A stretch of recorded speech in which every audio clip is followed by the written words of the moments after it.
welcome to this week's episode of Bourbon South. Chase Parham along with Steve Thomason. Our guest this week, Andy O'Brien. He's the head of Yalobusha Brewing Company. He's bringing in bottles of Pappy Van Winkle today.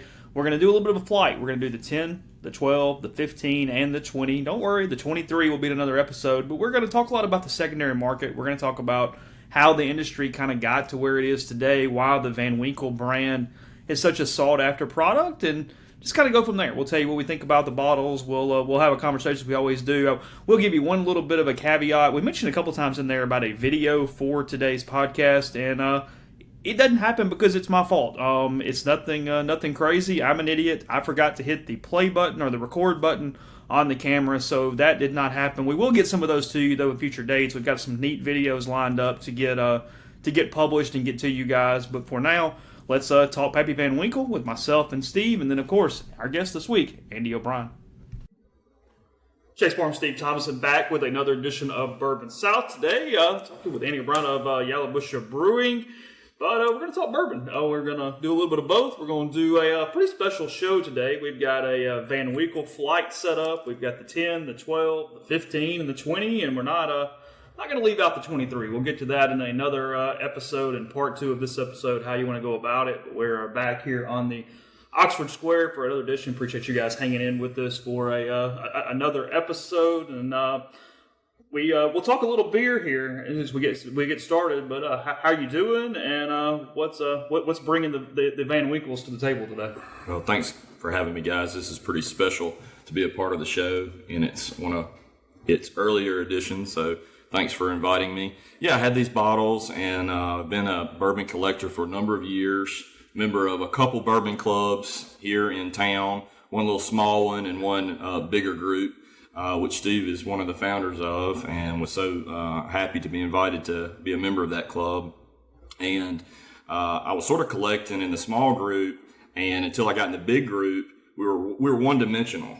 We were chasing unicorns only, and then it was keeping us from really drinking some things that Steve has brought to my attention and other members have brought to my attention that I probably wouldn't have known about. So being in the various clubs really expanded my horizons on what I had available to me and the knowledge. A lot of benefit of the big club, and Steve, you probably agree with this, is people are traveling with their jobs and going different directions and going to different states. And countries. That's exactly right.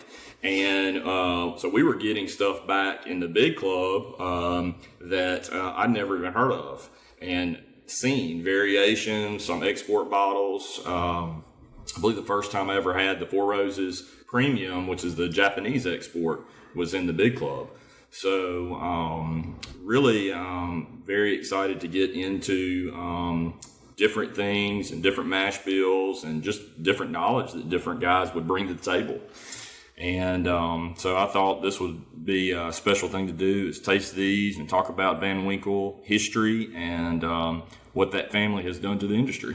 Man, they have affected the industry. There is no doubt about that in many, many ways.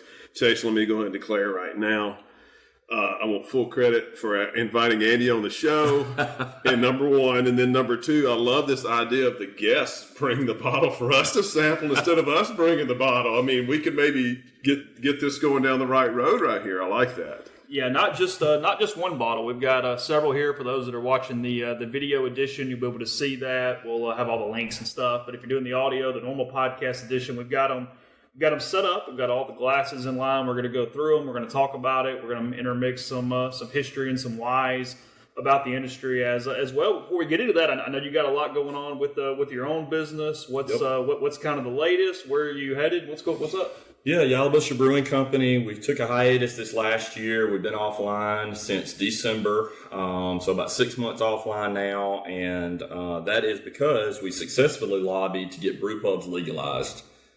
Thank goodness we finally got it. We lobbied for years and years and years to update the beer laws in the state. It is very, very hard, not in just Mississippi, but most of the southern states, to mess with alcohol laws. Most of these laws were enacted after the repeal of Prohibition. In Mississippi's case, that was 1964. We were the first state to enact Prohibition and the last to repeal it. So we were the longest state that alcohol was illegal in. And those that's reverberated all the way to today. I mean, we're still under some very antiquated laws. So we were one of the last to legalize home brewing. We were one of the last to increase the ABV on beer. We were at 5%. Now we're around 10. I believe it's 10. I didn't realize it went up that much. 10.2, I believe, is actually by volume ABV. 8 by weight.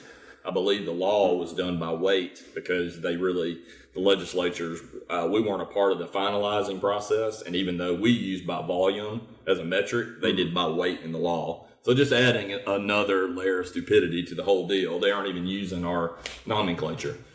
But anyway, I personally wanted to exit distribution. We were 6 years old. We had distributed our beer through the entire state of Mississippi, almost the entire state of Louisiana. We covered everywhere except Shreveport. And then we had started in West Tennessee when I sort of realized that this was not the path that we needed to be on personally as a company, that we wanted to exit distribution and go direct to retail. Now, what that means in Mississippi is we're cutting out 2 middlemen. And before the law changed, I would sell it to the distributor would sell it to the retailer would sell it to consumer. So by converting to a brew pub, I'm able to have no one between me and my customer. So when you come to me at the brew pub, you can have a pint of beer, you can have a meal, but you can also get beer to go, whether you're bringing in a growler, which everybody's used to, and then some people will know what a crowler machine is, and that is an on-demand canning line that we fill just like a growler, and we seam the can right in front of you. They're large cans. Usually they're 32 ounces. So you can come, you can have a pint, you can have a meal, and if you have something you really, really love and want to take with you, you can say, hey, give me a crowler. It's 2 pints, 32 ounces, and we seam it right there. And then you go home, crack it open, have 2 pints, share it with your significant other, whatever you may choose. And when you're done, you just throw the aluminum can in the recycling. So it just does away with the whole washing the growler, remembering the growler, which I hate. I always forget it. I would come to town. I live out in the country. I'd come to town with, my wife, have a beer, say, oh, I want one of these to go. And you're buying the bottle again. And you're buying the bottle again. So you end up with 15 growlers to your house, and you forget all of them. Mm-hmm. So I really like the crowler. We don't have glass recycling in the state either, but we do have aluminum recycling. So I think just from a responsible mindset, having the aluminum and not having any glass for sale is the way we're going to go in the future. So if you have a glass container you want to bring in, fine, we'll fill it. But if you want one from us, it's going to be the crowler machine. And then they started out with 32 ounce only, and now they're filling 12, 18s, 22s, up to 32s. So it's getting, as technology is increasing in the industry, they're getting better seamers, and they're adopting different varieties of cans. So we're really excited about that. Plan right now is to be open in Tupelo first. We don't have an exact timeline on that. We have a proposal on the table for a location in Oxford. It's taking a little longer than we had hoped. We really like the spot we have. We're not announcing anything yet on that.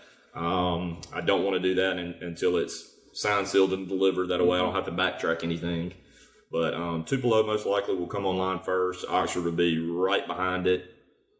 And then we have a couple out-of-state locations that we're looking at. Florence, Alabama, Memphis has some really incredible opportunities downtown, some really cool buildings. So we're taking our time on those out-of-states, and those will come down the road. But definitely focus on North Mississippi first. So sounds good. Let's jump into the bourbon today a little bit. Again, we're going to have kind of a Van Winkle show. We're going to go through the 10, 12, the 15, and the 20. I'll ask this because for a lot of people, you always hear it. For a large group, it's still, that's one of the main unicorns. That's what started this craze in a lot of ways for a lot of people.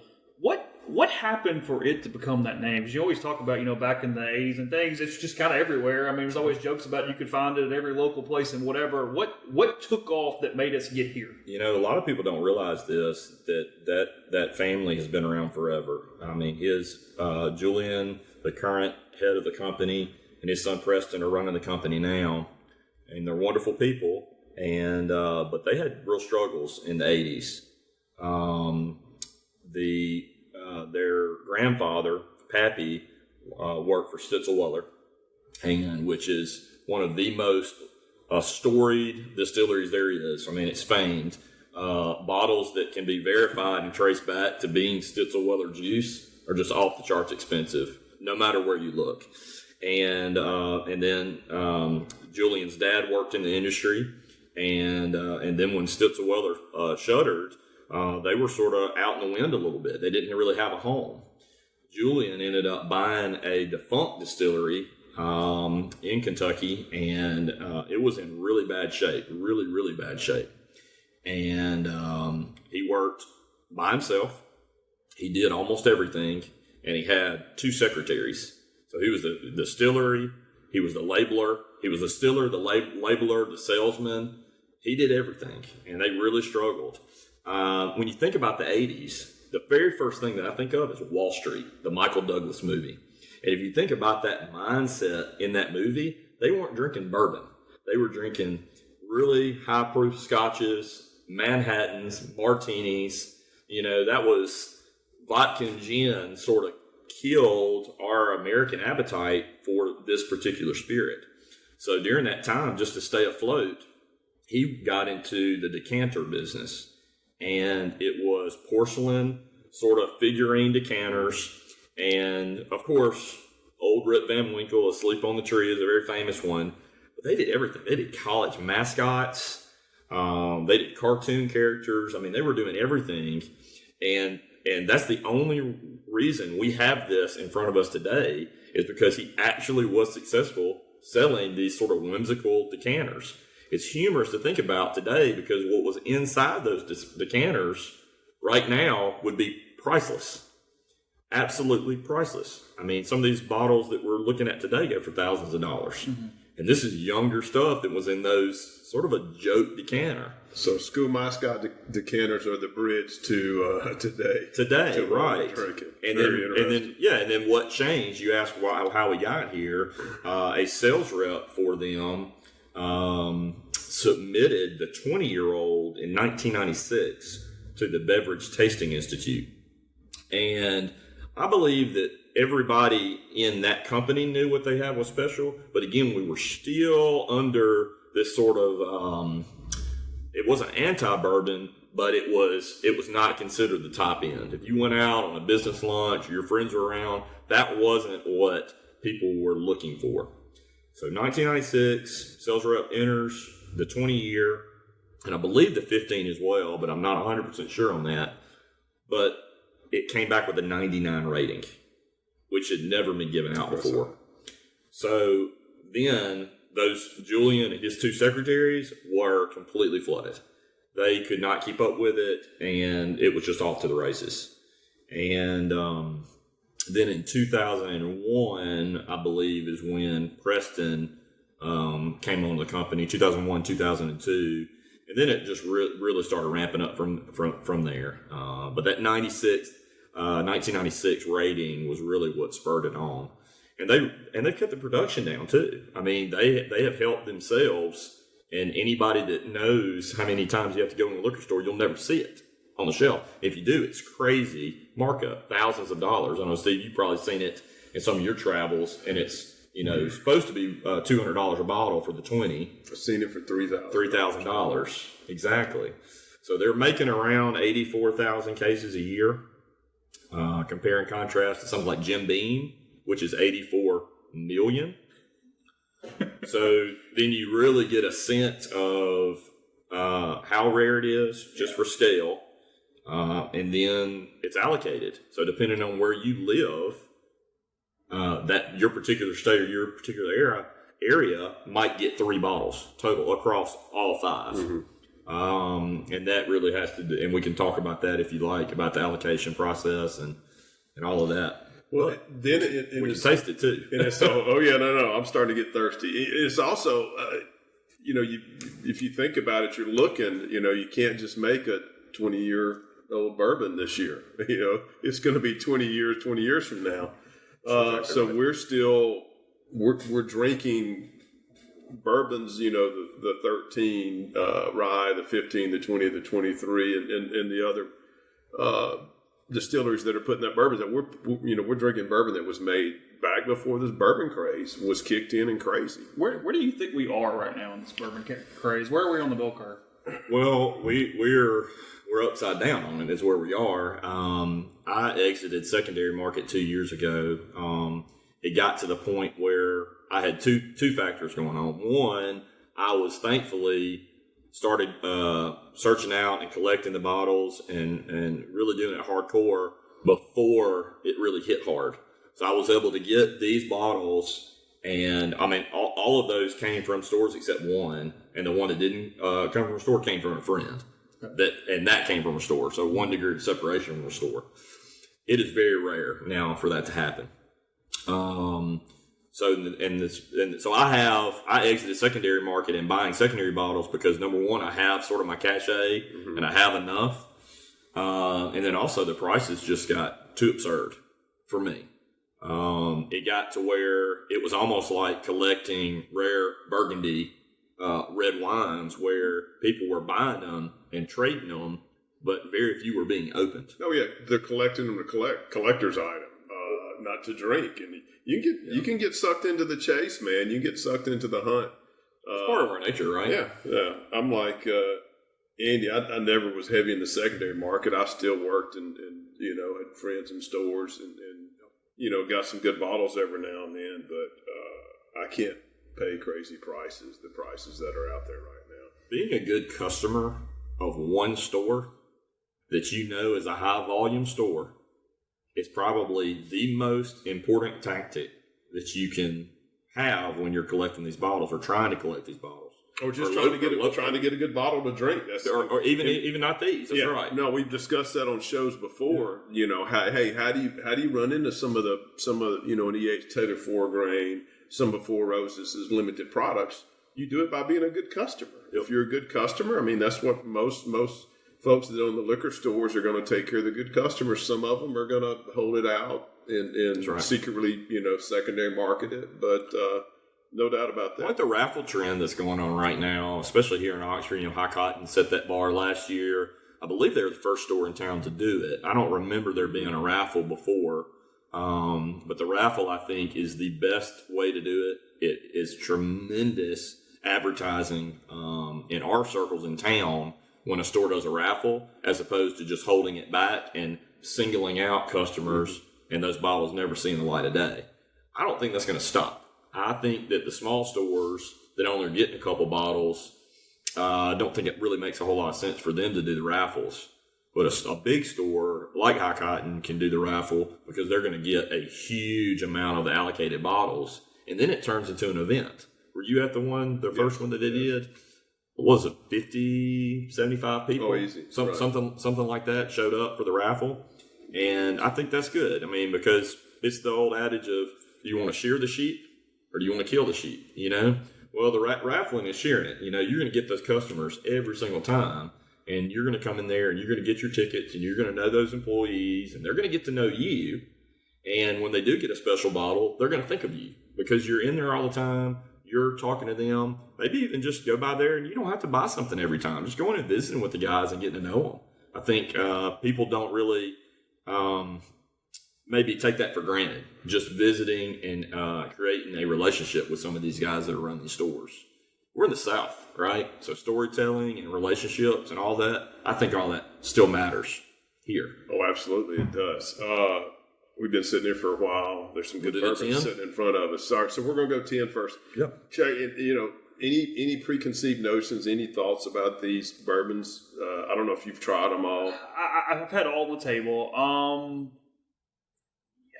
Trying not to make shows a little bit because I had a thought about the 23, which we'll save. But, I don't know. I think the biggest thing, and really the one thing I'll say as we head into it is, and this is a good barometer here because we all have different palates. I mean, Steve and I talk about this all the time. He's a more weeded guy, whereas I like a lot more high proof stuff. I usually like something that does have a little kick and a little spice there at the end. I like rye more than he does. So, everybody goes, well, that's not worth it or this isn't worth it. Well, depending on your palate, it's going to be how you like it or how you don't like it. That's not necessarily the deal. So, there is the guy that goes, hey, that's not necessarily what I love. Okay. And you might even find one and not like the other two or three or whatever. Wrong. So, yeah, that's my point is it can be completely, worth it is not really the right word because anything's worth it what somebody's willing to pay.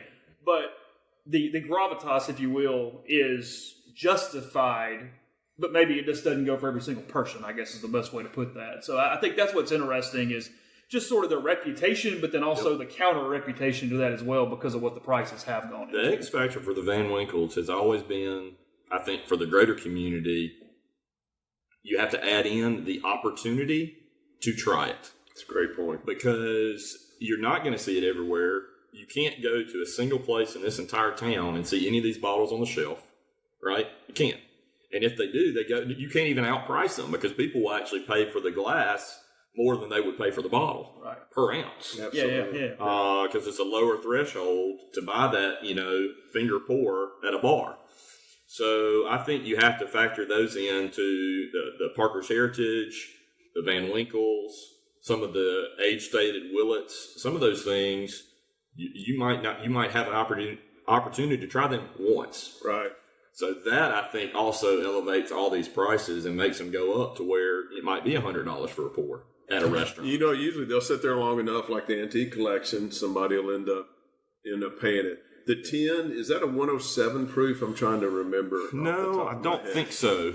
Grab it, and I think it's 90. No, it's 107. You're right. It's 107. Yeah, it's 107. You're right. So, okay, start with the 10. I think so. I'll let you be our tour guide. So we're going neat first. Just completely all right. Cheers, gentlemen. Yeah. Thank you. So keep the airwaves going. Yeah. Pod there. That clink really picked up on the mic. So I sort of pre-did this last night, and I made some notes. I'm not really good on the spot, so I went through these last night. I made some notes, and on the nose, the very first thing this reminds me of, and I know that not everybody has this experience, but when we have a grain truck come in at the brewery, and we're unloading those bags of grain, and sort of that dust is coming up off the pallets when we're throwing down bags of barley and wheat that we're going to brew. This is what this reminds me of. And if you've ever been to a brewery, a lot of people think about it being like a bakery, and it is. Those smells of, that you would have at a bakery is very much like a brewery. So that's the very first thing that I thought of when I smelled this tin was it reminded me of those days. And then you definitely have some sweetness, plums and cherries. Definitely some fruity sweetness on the tin. Very much so. It's what I like right off the bat. I like a good heavy hitting the tongue. I can feel it. I can taste it. To me, it's a heavy sweet. I don't know if I described that right, but to me, it's like a heavy sweet, which is what I like. And then I tell you, this one's got some pop, Chase. It does. It's got a little medicinal to it. This is full bodied for sure. Yeah. You can tell it's younger. It's not complex. I mean, it doesn't have. We're going to get into by the time we get to the 20, it's unbelievably complex. How's our palate going to be by the time we get to the 20, boys? Well, I just did a very little bit each one, and it's also it's the 10, so it's got all the preconceived stuff anyway. But it's also Steve and I have talked about this a lot on the other shows. We've taken more than you guys have heard. That it's also that first hit. You always got to have that second. Right. Your tongue's got to get used to the bourbon. You got to, that first one's sort of that numbing agent a little bit to open it all up a little bit. So it's also at a disadvantage just because it's the first one in a lot of ways. Well, the difference between the nose and the palate and the 10 to me is I get fruit on the nose, but I get more candy, caramel, the heavier, that full bodied or the full flavors on the taste more than they get on the nose. So it's not as sweet on the palate to me as some of the bottles that we'll get to down the line. So it's good. It's that thing. You go from you're chasing Pappy, and you get an old Rip Van Winkle 10 or 12, and it's like, it's going to be great no matter what, and you try it, and it's just like, it's great no matter what, because it's what you've chased. Sure. And then everybody likes it, and then it's gotten to where it's kind of the cool thing to say, well, it's really not that good, you know, it's crazy, everybody's chasing it, and it is crazy, the prices and everything, and people chasing it, and all those things. Still a good bourbon. I mean, absolutely, it's a good bourbon. I'm not paying crazy prices for it, but I put it up with, you know, my favorite other $50, $60, $70 bourbons that I would, if I could get it for $50, I'd keep it on my counter all the time. Sure. I mean, the mash bill here is what's important for these. This mash bill goes back to the grandfather. This was something that they did at Sitzelweller. It was passed down. And then when they were looking for a home, and Buffalo Trace sort of was the natural candidate, it was because the Weller mash bill was so close to the original Pappy. And, you know, there's plenty of stuff online about these guys, plenty of interviews. He almost comes to the interviews, Julian does, very apologetically, saying, look, I mean, I know, like, it's very, one of his famous quotes, and it's one of my favorite is, he says, I know a billionaire, and he has been calling, trying to find one of these bottles, and they're none available. So think about this perspective. He could go and write a check for a jet, but the guy can't find one of these bottles. And Julian said that out loud, and it's just like, that really just smacks you right in the nose, thinking, this is sort of ridiculous. If you want to tell this billionaire you know where a bottle is, I might could find one for you. This was several years ago. So, and it wasn't me, that was Julian's story. No, I got you. But I mean, I really do think that puts in perspective that, you know, as a luxury product, when you start looking at it, its equivalent level is a lot harder to get into. Right. Its equivalent level in car, going and buying a Ferrari, you know, we can buy these before we buy one of those, you know. Now, I think another part of the problem is it's a consumable. A lot of people have a problem spending so much money on something that is a fleeting joy. You know, the 10, we just had it, it's gone. We're done with it, you know, on to the next thing. And I think some people have that attitude that they do, if they are going to make an investment and spend money on themselves, they want something that's more a tactile object. Right. Whether it be watches. A watch. Something that's staying with you. Yeah, something that's staying with you, something you get passed down. And I think some of that actually bleeds into a certain number of people that are collecting these bottles because they don't ever open them. You know, you might go to heirlooms. They are the heirloom, and to me, I'm the exact opposite of that. I've had this notion for a while. One of my best friends, the co-founder of Yalobusha, Mac, always points to me and says, "Tell them what you say." It's like having a Ferrari and not driving it. Why spend the money if you're going to keep it with 100 miles on it? Because you don't want to lose the value, because you don't want a rock hitting it and chipping the paint. That car was made and engineered for you to get behind that wheel and rip it open. So Andy, you're saying that's what you got to do. We aren't promised tomorrow. That car was made to drive, and this bourbon was made to drink. I think it's made to drink. All of these were open when they came in. They're at my house. If you come to my house, this is what we drink. And I think that's important. As I was just saying, we're not promised tomorrow. It'd be a travesty, right? If these were, not open. So let's move on to the 12. What's the water do for you when you hit a little hit in it? So the water on the 10, to me, it was the only one that had a pronounced change with the splash of water, the 10. And I think that goes back to it being really the only one that's very full-bodied. Okay. And to me, the only change was that I got a little bit of grape on it, like a Riesling grape, like a white grape, that I had never had before on this bottle. So I thought that was a unique thing when I was going through it that I made a note to bring up. That was the only change. The rest of them, the water opened it up, but I don't really think it fundamentally changed it. And that's something we'll talk about another show sometime. But there's no doubt. I mean, you try bourbon. I like to, when I try bourbon, I'm going to try it neat first. This habit is what I do. Then I'm going to do it either with a little cube or a little splash, because there's no doubt it will change the flavor, the profile. A great example, Chase, we had that Watkins cast strength, and it was okay. And we had it at Bourbon Club. It was just okay. Yeah. It was good. It was okay, nothing great. Couple of nights later at the house, man, I was disappointed because I was really excited about it, and I dropped a tiny little cube in it, and man, it opened up flavors, and it changed it. It did, and I think that's something always good for people to remember. Is as you're trying bourbons, you may like one bourbon neat, you might like one with a little cube or a little splash of water. It can definitely change. Try it neat first, for sure. Absolutely. I have liked.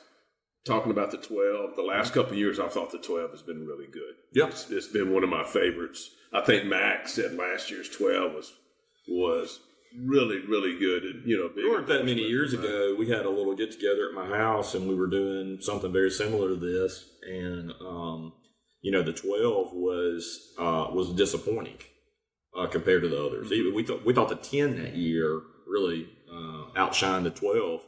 And we ended up very, very famously amongst the group that was there at this party. My wife did a homemade ice cream peach cobbler, and the 12 actually went on top of the cobbler for our dessert, and then everybody was very pleased with it. How could you not be? So, but it also like we were saying with the tasting, taking it neat, taking with a splash, taking with a cube, those things can change it. Year to year, these things change. Depending on the climate in Kentucky, how cold that winter is, how those barrels are rotated. Right. There's so many factors that the layperson, or even the hobbyist, or even the expert collector, we will never know what that individual barrel went through. Oh, it's a million factors. We can't. So I think that's really exciting part of it too, is tasting it from year to year if you can. So we'll go to the 12. It's 90 proof. It's what light B you'll see a lot. So that's what we're doing here. I thought last year's was really, really good. Do you know what year this is? This is 2 years old. Okay. I didn't get any in 2018. So all these, and I don't think we need to get into the years of each of them, but they're all at least 2 years old. So this, all of a sudden, I'm getting some wood now. Not a whole lot, but a little bit. And then last night I was thinking there's some mineral here, some steely mineral to it, and some clove. Those are my three sort of dominant things that I get. With the 10, you pick up some like sweet, but like some fruit, I think, and you do not at all. It's not floral at all. No, there's nothing strong and pungent just popping you here at all. Like it's very. And then on the palate, the only citrus that I get is I get a little bit of lemon, but it's faint. I get more, almost like a more of a toasty flavor, and lemon, and again a little bit of the oak. You're not getting crazy age, but on it, but you're starting to get a little wood that you don't get on the 10. I think toasty's right. It's smooth. I mean, you pick that up, and it's like smooth from the start. It is smooth in the middle, smooth at the end. Really not the pop 17 that proof you have with the 10. Right, 17 proof difference. Right. I mean, it really shows up. And you might get that burn, through your entire palate on the 10, and it takes several minutes for it to get to the back of your mouth on the 12. Right. To me, right. So I didn't get it. No, you hit it at first. It's really mild. It's just like, right, and then now I'm starting to get a little bit in the back, but just in the back. So pretty interesting. Still no complaints here. Yeah, no, it is. And I tell you, there's a lot of differences in those 2 points. It's kind of the quintessential thing that you like. Like this is kind of your perfect profile here. I like the heavy syrupy. I don't know if that's the right word. I guess whatever word I say is right. Sweet, but I do like this Stag last year's, like cherry cola. I mean, I do like some of the fruit sweetness coming in. But man, that's just. You got any to put a little bit, just a drop of water in yours? All right, so this one actually, I'm gonna make a change that I didn't pick up last night. When I did a splash of water now, I'm actually getting a little mint, which is interesting.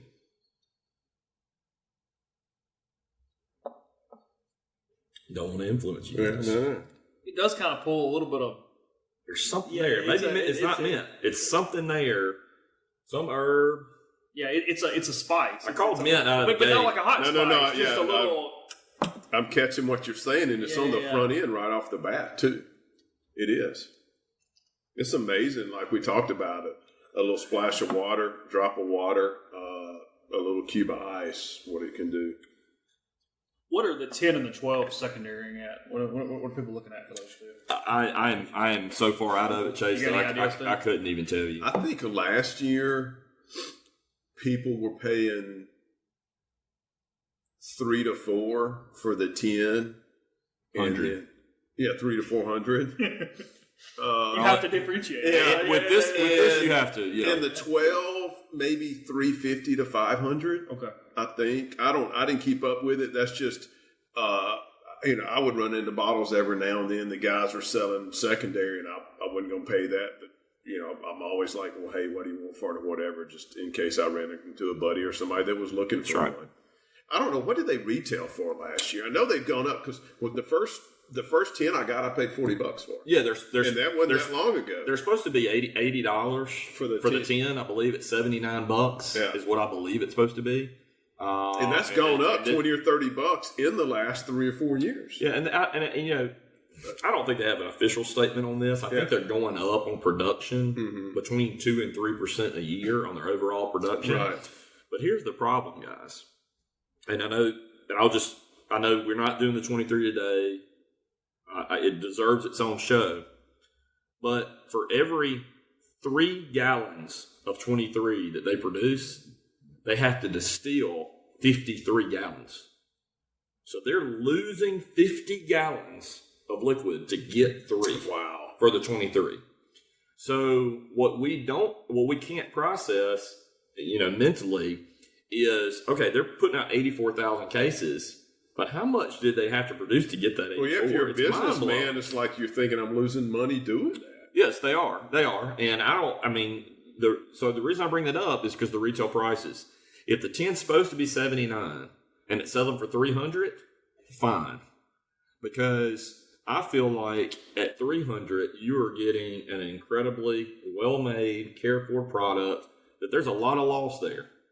And I feel like taking care and paying for it and getting that experience is well worth it for these bottles. I like that. So when you're saying basically if you pay that for the 10, then you're making up for the 23. But the problem with that is it's going into secondary. It's going to secondary. That's right. Not the well, I mean, we can't control what they price it for. They're going to price it what they price it for. If they wanted to double it, they could double it, and it would not affect anything.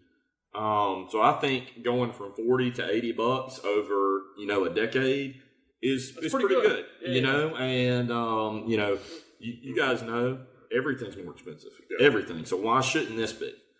Let's just hope and pray that the Buffalo Trace never has incidents like we've had with the rick houses falling down. No doubt. Because then we think it's expensive now. It's going to be, well, it's already maybe absurd to some people, but it's going to be stratospheric pricing if we ever have a catastrophe like a rick house falling down, which has happened almost like yearly now. Something happens. Just don't think bad thoughts. No, let's keep that off the waves. So we'll go to the 15. Again, we've got 107 proof on this one as well. So an equal proof is the 10. 5 years later. Just put that back in place. And I'll go ahead and disclose out front. This is typically the 15 I typically enjoy it the most. I have in the past. It's my favorite. I've never sat though and drank all together. It's always been one here, one there. I like the 20. But the 15 to me has always been the sweet spot. I don't know if that's the case today, but typically the 20 has been my favorite, but we'll see. 15 is a runaway across all of them for me. 15 is my favorite. I believe it's the most sophisticated and complex of all of them. Once you get to the 20 and the 23, the criticisms of those bottles is the oak. You're just chewing on wood. My sidekick Mac, he's 100% oak. He wants it. That's what he likes. I don't. So to me, the 15 is the perfect one because you're getting the tannins that you need to develop the complexity of that whiskey, but you're not chewing on wood.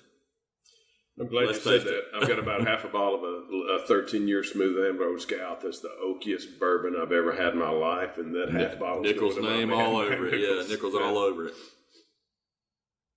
So this is the most unique nose of any of them to me. And while your noses are in the glass, I'm gonna say root beer. I've never smelled anything like that before on any other whiskey, even the other Van Winkles, the other varieties. I've got, 100 different brands at the house. This root beer on this, to me, again, everybody's different. It makes this so unique. So my nose was candy corn, root beer, and orange peel. Those were sort of the three things that I was getting from this on the nose. And I took a big break last night between the 10 and 12 and this one. I wanted to be able to do it authentically, and you weren't machine gunning it. Had a cup of coffee, between. I was like, I like that. I was taking it serious. I'll readily admit my nose is not the best when it comes to bourbons to drinks. I think I broke it 3 times playing ball, and so I'm more of a taste guy. All right, we'll go to the my taste. My nose end is good. I can pick up stuff with my nose, but I'm definitely a taste guy. So back to that nose being, the smell being so much factored into the taste. And that's why I've always loved that. That is so good. So orange peel on the nose, and then I also get it on the palate. Very much citrus, some dark chocolate. I'm a cigar smoker, so I'm very, very familiar with tobacco and those tastes. So I actually start getting some tobacco notes on it. And then to go with that root beer on the nose, I think the equivalent on the palate is cherry. Yeah, that's the... to that parallel. Well, so I get heavy, sweet. I got a little molasses in there. I got a little vanilla at the end, but a funky vanilla, if that's right. But so we went from 107 to 90 proof. Back to what did we say, 107? 107, yeah. And so the difference in the 10 and the 12 to me was a smoothness. That 12 was just smooth straight through, but it's a 90 proof. But now we're at a 107, and man, that's just smooth. That's just smooth to me. Yeah, and 107 at 10 and 15, I really like comparing and contrast that. Because that 10 is full bodied. Yeah, it is full bodied. Totally different bourbons. And you get, and it is. I would say it is on the fuller side, the 15, but it doesn't have that. It's chewy. It's caramel. It's toffee. Whereas in complex, where that the 10 doesn't have that. The 10. No, the 10 is more just straightforward. Yeah, the 10's much more straightforward. Yeah. Now, did you move the 20 over? Don't lose them. Yeah, don't lose track of that. You know what? We'd have to pour you more. Yeah, exactly. Oh, I made a mistake, Andy. Give me another pour. We can do it. I hit the toffee on that. Yeah.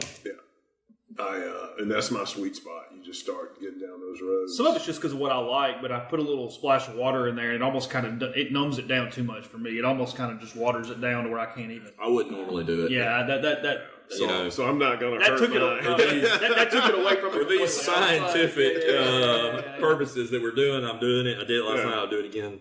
I don't think there's any reason to dilute this. It's plenty enough as it is. Yeah, there's no. That's beautiful, is what it is. It's just beautiful. And I think if somebody tasted the 10 and said I really like this, but it's got a little too much pop for me. I like everything about it, but the 10.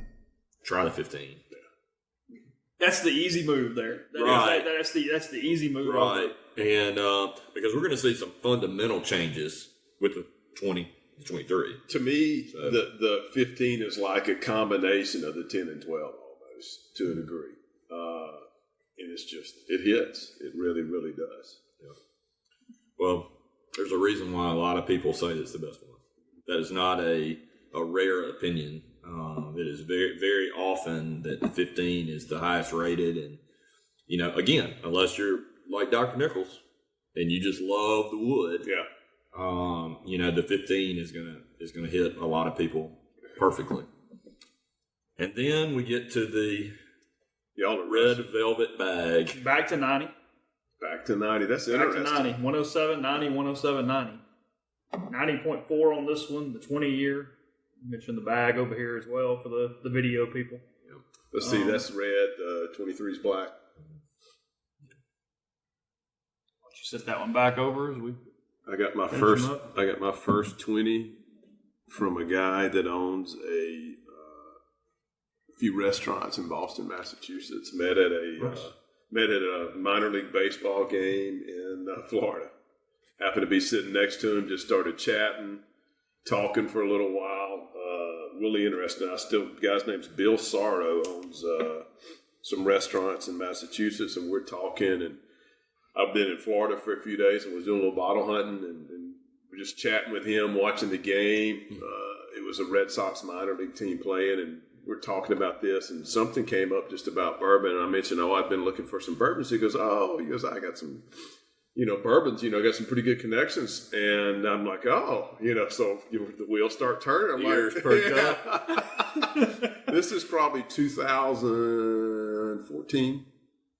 And I'm like, really? He goes, oh, yeah. He goes, I've got a few restaurants, and we get some bottles. I'm like, man, he goes, you want some? I'm like, oh, God, Bill, I'd love to have a nice bottle of something. He goes, let me see what we have. So literally sitting right there, he calls. He may call my daughter. She runs the liquor part, I guess, of the restaurants. And he said, hey, I can get you a Pappy 20, a George T. Stagg, an old Blowhard. Oh, yeah. And one of the other part of the Orphan Barrel series, correct? He goes, and a Pappy 15 as well. You interested? I'm like, absolutely. Go. And of course, I'm sitting there thinking, okay, I hope the guy didn't think I'm going to pay him. He's about to go crazy. Whatever. So he just tells his daughter, says, hey, put those up for me. Hang up. So we're sitting there, and the whole time I'm like nervous. What's coming? Thinking, whatever, and we're talking, and hey, just remember, if you're ever in that situation again, you got a long call list on our bourbon club. Can we make split bottles? Hey. So we watched the game for a while, and so then I'm trying to figure out how to get them. I'm knowing I'm about to go to Connecticut for these bottles in Massachusetts, and it's a great story how I ended up getting the bottles, but. Basically, as I'm talking to him, he goes, and I just said, you get a chance, Bill, let me know what I owe you. And I just said, I can't go crazy. He goes, oh, no, you get them from retail. And so I remember I had been up working on a little project up that way in New York and D.C. and been down in Florida. And I flew home with, I don't know, maybe eight bottles that I had accumulated over a little bit of a time couple there. Cities, I was super, super happy with that. Yeah, it's great. And look, so that to leads my buddy Mr. Sorrow, cheers. Absolutely. Yeah, we'll raise the 22 to him. The camaraderie and the brotherhood of it, to me, is more important than any other aspect of the hobby. Friendships that we have made in our clubs here in Oxford, and I know these aren't unique to Oxford. They've got them in Starkville, they've got them in Nashville, they've got them in the Carolinas. Pretty famous for their bourbon clubs. In each of the Carolinas, they've got some pretty big ones. Facebook groups, trading groups. I mean, it's really special, and we all have a really good time with each other. Very generous to each other. Sharing bottles and locating bottles and not hoarding it. Nope. Which can happen in a lot of places. So. Yeah, and let me throw a disclaimer out as I keep enjoying this 15, and I just don't want it to end. Okay, look, you down it, and I'll pour you one on the way out. Okay. But you're talking, and you were mentioning the clubs, and so like one small club and one big club. Yep. Well, maybe it's big for around here. It's 20. I think we're at 20 folks right now. Some clubs in other places are like 200 or 300, Right. some are even bigger. So for our standards, that's kind of a big Right. Relatively small. but it's relatively yeah. small. But it's what I love about it, though. I mean, it is what you said. It's a bunch of good guys, and I think we had Ross on a previous podcast, and it's just like the fellowship, the visiting with everybody, Yep. and it's good. Bourbon brings folks together. It makes friends. It's social. It's good stuff. I'll tell a story about Ross and I really bonding over it. We were in Knoxville, and my wife and I traveled up to see the basketball team, and we're slowly, a lot of people are ticking off, football stadiums, and we're doing that. We're also doing basketball too. And this was women's basketball, which, of course, Tennessee is one of the, most storied women's basketball programs that there is, if not the program. And, the day of the game, had really no plans that morning. We were going to get up, have lunch, just hang around the hotel, stay at the team hotel. And I get a text pretty early and from Ross, and he said, "Hey, what are you doing?" And I said, just hanging out, with my wife. And he said, "You want to hit a couple stores up?" And I went from being barely awake to being wide open, raring to go. Time to rock and roll. Hit the shower before I even replied to him. And we had flown in, so we didn't have a car. So we were just calling Ubers. And got some advice from some people we knew locally of the good stores. And so we spent, 2 or 3 hours that morning, as soon as the stores opened, had a nice lunch, and found some bottles, and flew back and bringing some bottles back to Mississippi that we found in Tennessee that trip that we didn't have access to. And of course, that's a rarity. That's not everybody can do that. But it just speaks to what we were talking about, at brotherhood and fellowship, going out and, talking about it and learning from each other. Well, I've had this, or I've had this, Yeah. or what do you think about this? And, Steve, you've been great. You've been out of state, and you shoot that text to the group and say, "Hey, I'm looking at this. Who wants it?" And that happens all the time with the group. So I think that's pretty special. It is good. I just realized, you think I met you through the Bourbon Club because Ross came to me at Bourbon Club one night and said, "Hey, I got this guy." He goes, "We need him in the club." I love it. That's right. I got That's this right. guy. That's back. And I might have been like the 10th member at that point. It was pretty small. But it's, I stop and I think about it. Probably half the guys in the club that I've known now for a few years that I consider good friends, I met in the Bourbon Club. Right. Didn't know each other beforehand. Yeah. Yet living in this Chase same is town. getting itchy over there. He's been swirling this. He's swirling this 20, saying, "Shut up, boys. Let me get on to this thing." Well, I'll say, just to continue the trend talking about the notes, when I'm smelling this to me is the only one. Everybody always says vanilla. Everybody. That's like the standard thing, right? This one actually does really strong vanilla. And honey and figs. And one of my favorite things to do when I'm cooking is to brown butter. All right? Whether I'm searing a steak or whatever, and I'm getting a patty of butter, and I'm getting it sort of brown and shimmering in that pan, that's what I smell, is that brown butter in that skillet. And that's a good example right there. Yeah. I would never remember to come up with that. It's a great point. That is a really good one. And here again, and this goes back to, I'm not just being like some bandwagon guy. I love these bourbons because they're heavy and they're sweet.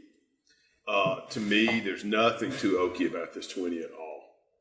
Not close. It was the first one I ever tried. I had the 20, and it was a bar in Naples, Florida, Christmas Eve, 2010, I think is when it was. Oh, wow. And that's where I was. I was in Naples when I was working there, but it bounced up to that ball game. So you were in like Fort Myers. You're in the Fort Myers area. No, that's I was in Naples, but we were in Fort Myers watching that game. Yeah. My wife's from Naples, so we were down there for Christmas in 2010.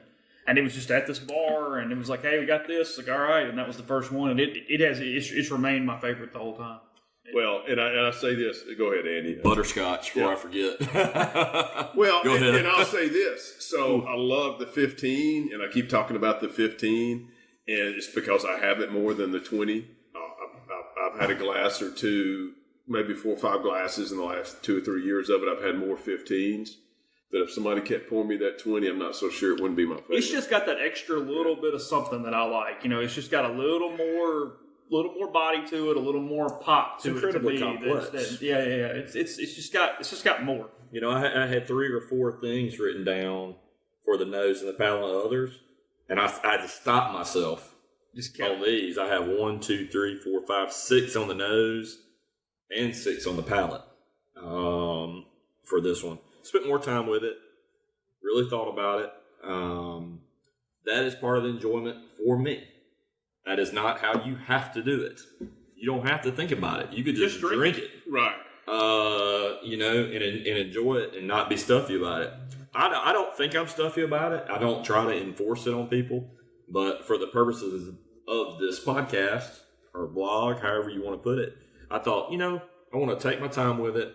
So I took, like 30, 45 minutes with each of these bottles last night and made these notes. I don't think I could come up with it.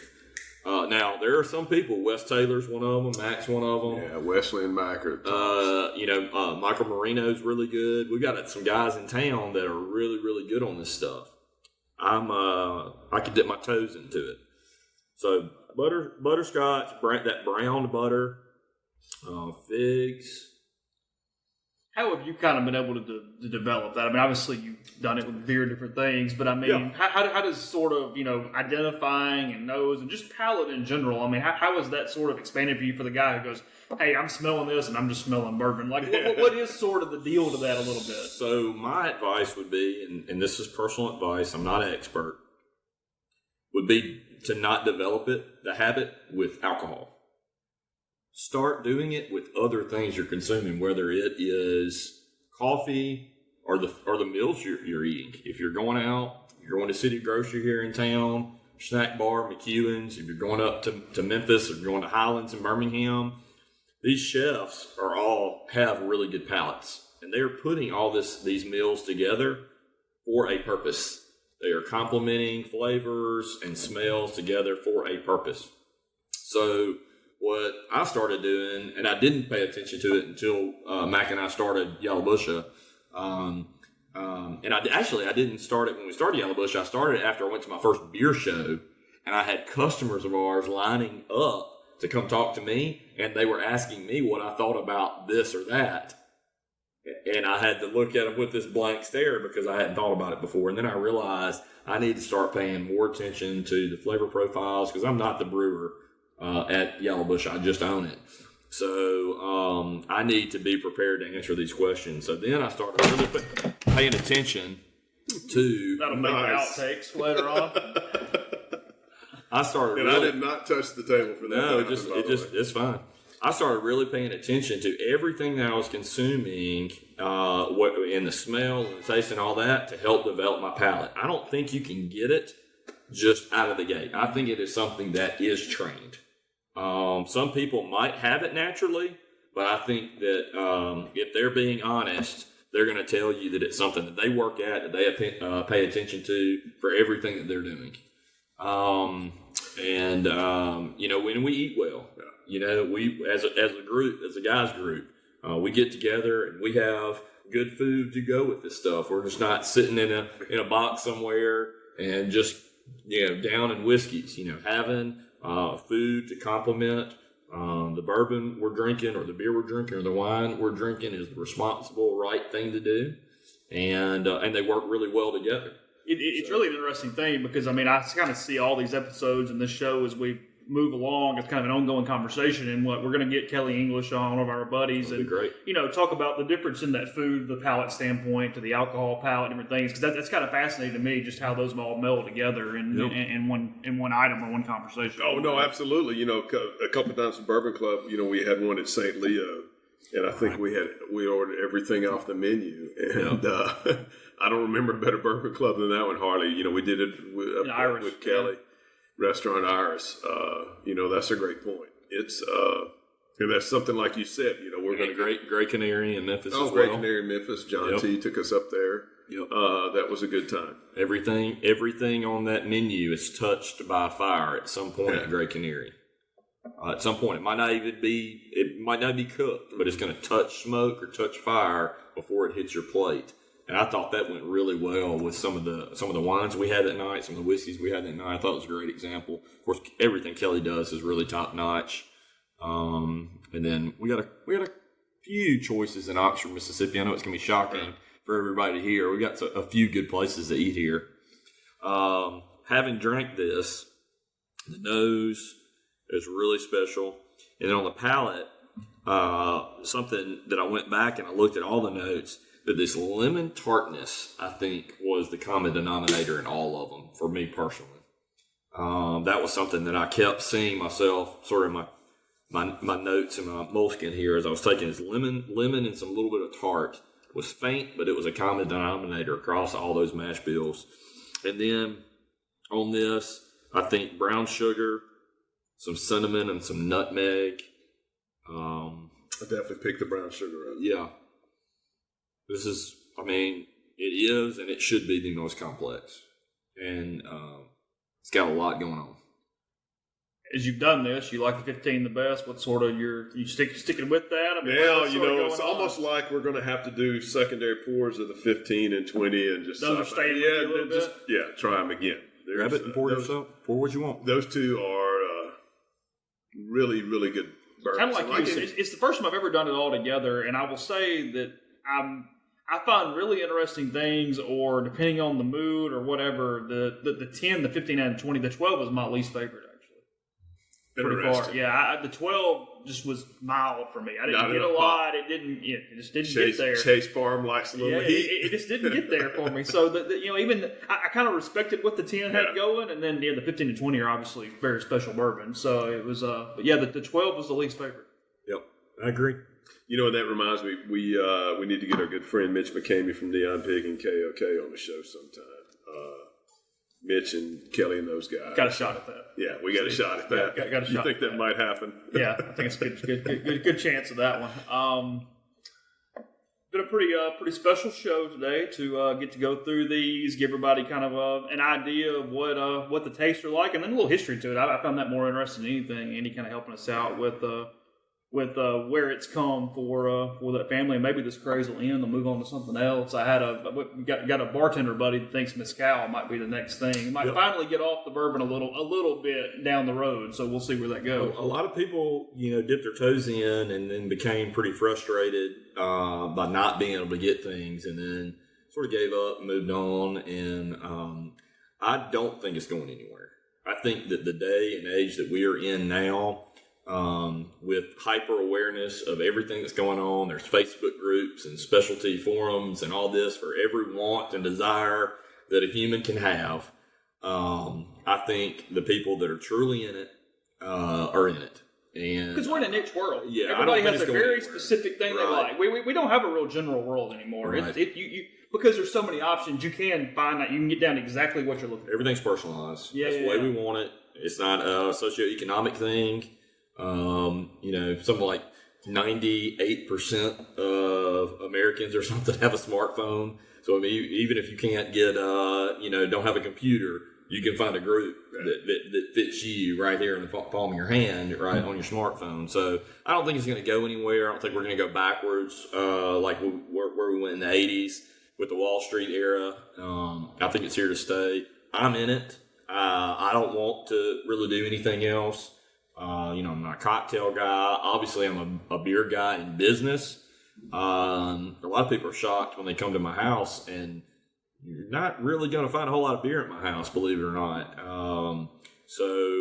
But you're going to have a really well-stocked cabinet and of some whiskeys, and they're all open. You'll pour something neat for a cocktail. You're not a cocktail guy. Yeah, I can make a cocktail. I like the chemistry of it. I just kind of like. I will. I know Chase is definitely more of a cocktail guy. I will. So So my house cocktail is a paper plane, is what I make for my guests, and I won't say anything more about that, but just invite you to the house. I don't know. Now I'm extremely curious. It's a bourbon cocktail. So, all right, and I agree with Andy. Everybody can look it up on their own. We've had these conversations. People talk about it.